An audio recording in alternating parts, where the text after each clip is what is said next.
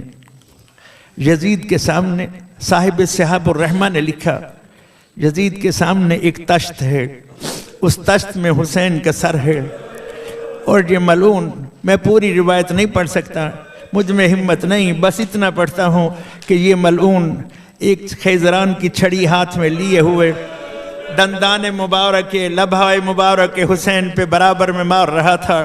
صاحب صحاب الرحمہ لکھتے ہیں یہ سر حسین سے اس طرح گستاخی کر رہا تھا کہ کئی دندان حسین وہی شہید ہو گئے۔ اجرکم علی اللہ، اجرکم علی اللہ، اجرکم علی اللہ۔ اب اس مقام پر کہ جب یزید یہ گستاخی کر رہا تھا اور ساتھ ساتھ میں کہہ رہا تھا، بنو ہاشم نے تو ایک کھیل کھیلا تھا، نہ کوئی وحی آئی تھی، نہ کوئی فرشتہ آیا تھا، جب یہ مقام آیا تو وہ جو فضہ کی پشت کا پردہ بنائے کھڑی تھی ایک مرتبہ سید سجاد سے اجازت لیتی ہے اور پھر علی کے لہجہ میں وہ خطبہ ارشاد کرتی ہے کہ جس کے ذریعے سے یزید کے تخت کی آپ نہیں جانتے، یزید اس وقت 3 بر اعظموں پر حکومت کرتا تھا، اتنی بڑی حکومت تھی۔ اس بدبخت کے دربار میں علی کی بیٹی نے علی کے لہجے میں وہ خطبہ دیا کہ جس خطبہ نے اس کی حکومت کی چولے ہلا کے رکھ دی کہ کہا یا یزید کد قیدک وساسایک وناسب جہدک فواللہ لا تمہو ذکرنا ولا تمیت وحینا۔ اے یزید تو جو کچھ کرنا چاہتا ہے کر لے، علی کی بیٹی بندے ہاتھوں ننگے سر تیرے دربار میں اعلان کر رہی ہے، تیری ساری کوششیں برباد ہو جائیں گی۔ لا تمہو ذکرنا ولا تمیت وحینا، نہ ہمارا ذکر مٹا سکتا ہے تو اور نہ وحی الہی کو جھٹلا سکتا ہے تو۔ آج یہ عزاداری کا سلسلہ گواہی دے رہا ہے کہ علی کی بیٹی نے جو کچھ یزید کے دربار میں کہا تھا وہ آج بھی سچ ثابت ہو رہا ہے۔ جہاں ذکر اہل بیت ہے وہیں قرآن کی باتیں ہیں۔ بس ایک مرتبہ یزید نے پوچھا، اے بطول کی بیٹی بتا تجھ پر سب سے زیادہ مصیبت گھڑی کون سی تھی؟ جگر تھام لیجئے، کہا میرے لیے سب سے بڑی مصیبت کی گھڑی یہی ہے کہ علی کی بیٹی ہو کر تجھ جیسے شرابی سے مجھے گفتگو کرنا پڑ رہی ہے۔ اجرکم علی اللہ، اجرکم علی اللہ۔ دربار سے زندان تک پہنچے، تیسرا مرحلہ زندان کا تھا۔ جب یہ قافلہ زندان میں پہنچا ایک شامی اپنے گھر میں آتا ہے، دیکھتا ہے اس کی بیوی گھر میں اپنا کام کاج بھی کر رہی ہے۔ آپ کیا روئیں گے؟ آپ کیا روئیں گے؟ یہ تو وہ مصیبت ہے جس پہ زہرا روئی۔ اللہ اکبر، یہ رو بھی رہی ہے اور گھر کا کام کاج بھی کر رہی ہے۔ یہ گھر میں داخل ہوا، کہا آج تو ہماری خوشی کے دن ہیں، ہمارے بادشاہ کے باغی مارے گئے ہیں۔ اس خاتون نے کہا لگتا ہے تیرے بادشاہ نے کسی شریف گھر کو اجاڑا ہے۔ کہتے کیوں؟ کہتی ابھی میں تھوڑی دیر کے لیے سو گئی تھی، میں نے عالم خواب میں اس کی روایت کے لفظ ہیں، رایت فی المنام فاطمہ بنت محمد، میں نے خواب میں ماتم کی تیاری کرو غیورو، میں نے خواب میں بنت مصطفیٰ کو دیکھا ہے، مکسوبۃ الراس، بی بی زہرا کے بال بی بی زہرا کے بال کھلے ہوئے ہیں اور وہ شام میں صدا دے رہی ہے واہ ابتا جلدی کر، کہاں شام، کہاں بنت رسول، کہاں ننگے سر کھلے بال، تو مجھے کسی عالم کے پاس لے چل کہ میں اس سے خواب کی تعبیر پوچھ لوں۔ یہ کہتا ہے گھبرا نہیں، یہی جو اسیروں کا قافلہ آیا ہے، سنا ہے اس میں ایک عالم بھی ہے، تو بس تیاری کر۔ اور پھر ان کے پاس جاتے ہیں عزادارو، یہ میاں بیوی زندان کے دروازے پہ آ جاتے ہیں، کیا دیکھتے ہیں؟ ایک جوان ہے جس کی جوانی بڑھاپے میں تبدیل ہو چکی ہے، جس کے گلے میں خاردار توق ہے، جس کے ہاتھوں میں ہتھ کڑیاں ہیں، جس کے پیروں میں بیڑیاں ہیں، اپنے ہی گھٹنوں پہ سر رکھے نہ معلوم کس کس مصیبت کو یاد کر کے رو رہا ہے۔ انہوں نے آ کر کہا السلام علیک ایھا الاسیر، اے قیدی تجھ پر سلام ہو۔ تو میں کہوں گا اے شامی تو نے پہچانا نہیں، یہ فقط اسیر نہیں، یہ تو زین العابدین ہے، سید الساجدین ہے۔ سر اٹھایا، امام نے جواب سلام دیا اور پوچھا تجھے کیا کام ہے؟ شیخ نے کہا میری بیوی نے اس طرح سے خواب دیکھا ہے۔ عزادارو یہ خواب بیوی کا سناتا گیا، سجاد کے آنسو بڑھتے چلے گئے۔ کہا شیخ تو یہاں رک جا، بیوی کو اندر بھیج دے، اندر میری پھوپھی عالمہ غیر معلمہ موجود ہے، اس سے کہے جا کر اپنے خواب کی تعبیر اس سے پوچھے۔ شیخ امام کے پاس بیٹھ گیا، اس کی بیوی اندر آئی اور اس کی بیوی روایت کرتی ہے میں نے اندر کچھ بیویوں کو دیکھا جن بیویوں کے چہروں سے نورانیت ظاہر تھی، لباس اگرچہ بوسیدہ تھا، لیکن میں حیران کھڑی تھی کہ ایک بڑھیا نے مجھ سے سوال کیا تو کس سے ملنا چاہتی ہے؟ کہا جو باہر قیدی بیٹھا ہے، اس نے کہا اندر میری پھوپھی زینب ہے، میں اس سے ملنا چاہتی ہوں۔ بیوی نے سر اٹھایا، کہا اس اسیر کی پھوپھی زینب میں ہوں، پوچھ کیا پوچھنا چاہتی ہے؟ اس نے پھر خواب سنانا شروع کیا، یہ خواب سناتی گئی، ثانی زہرا کے آنسو بڑھتے چلے گئے۔ تو ایک مرتبہ بی بی نے فرمایا اے شامی خاتون، ابھی بھی بنت رسول بال نہ کھولے، ابھی بھی بنت رسول بین نہ کرے کہ اس کا حسین مارا گیا، اس کی زینب بے ردا کر کے شہر بشہر پھرائی گئی اور قیدی بنا کے شام میں لائی گئی۔ وہ عورت تڑپ گئی، کہا بی بی یہ آپ نے کیا کہہ دیا؟ مجھے یقین نہیں آتا حسین مارے جائیں اور زینب بے ردا ہو جائے۔ کہا تجھے کیوں یقین نہیں آتا؟ کہا اس لیے بس آخری مرحلہ ہے، ہاتھوں کو پیارا نہیں کرنا، آنسوں کو پیارا نہیں کرنا، راہ حسین میں غم زانی زہرا میں بہا دینا ہے۔ کہا بی بی مجھے یقین نہیں آتا۔ کہا تجھے کیوں یقین نہیں آتا؟ کہا حسین مارا جائے اور زینب بے ردا ہو جائے، کیا ان کا بھائی عباس نہیں تھا؟ یا عباس یا عباس یا عباس، ان کا بھائی عباس تھا۔ عباس کے ہوتے ہوئے نہ کوئی حسین کا سر جدا کر سکتا ہے، نہ کوئی ثانی زہرا کی ردا لوٹ سکتا ہے۔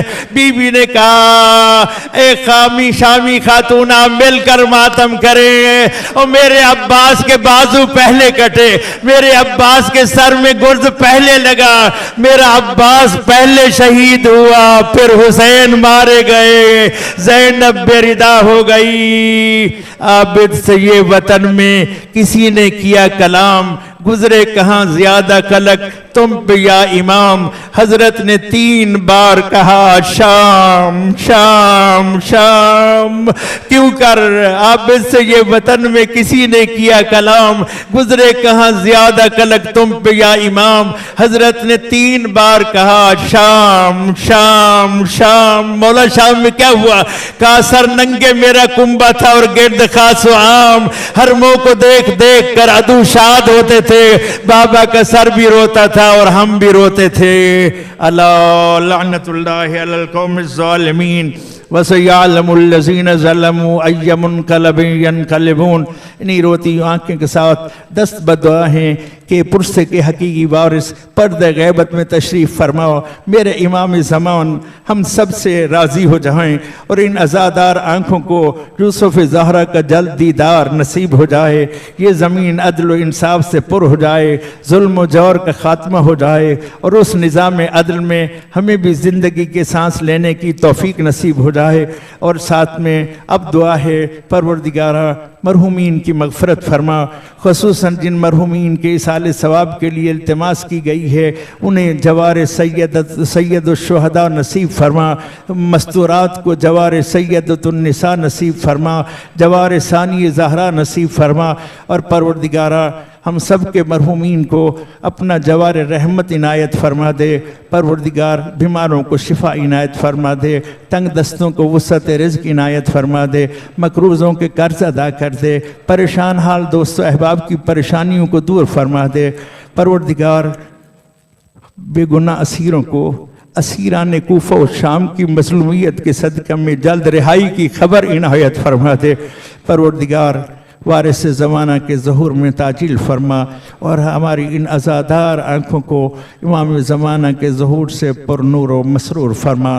رب اجعلنی مقیم الصلاة ومن ذریتی ربنا وتقبل دعا، ربنا اغفر لی ولوالدی وللمؤمنین یوم یقوم الحساب، ربنا آتنا فی الدنیا حسنة وفی الآخرة حسنة وقنا عذاب النار بجاہ محمد و اہل بیتہ الاطہار، ربنا تقبل دعانا انك انت السمیع العلیم وتب علینا انك انت التواب الرحیم بجاہ محمد و عطرتہ الطیبین الطاہرین المعصومین۔ اگر آپ چاہتے ہیں کہ ثانی زہرا کا کوفہ کا خطاب بھی سنیں اور دربار یزید کا خطاب بھی پڑھیں تو پھر اس کے لیے یہ کتاب ہے جس کا نام ہی خطبات ہے، اس میں 4 خطبے ہیں، 2 زہرا کے، 2 ثانی زہرا کے، وہ ماں کے خطبے ہیں، یہ بیٹی کے خطبے ہیں، ماں نے مسجد میں خطبہ دیا، بیٹی نے بازاروں میں خطبے دیے، یہ 4 خطبے ایک جگہ جمع کر دیے گئے ہیں اور ان 4 خطبوں کا شیخ محسن علی نجفی صاحب نے ترجمہ کر دیا ہے، آسان ترجمہ آپ کے ہاتھوں میں ہے، اگر آپ ان خطبات سے استفادہ کرنا چاہتے ہیں تو یہ خطبات میسر ہیں۔ والسلام علیکم ورحمۃ اللہ وبرکاتہ۔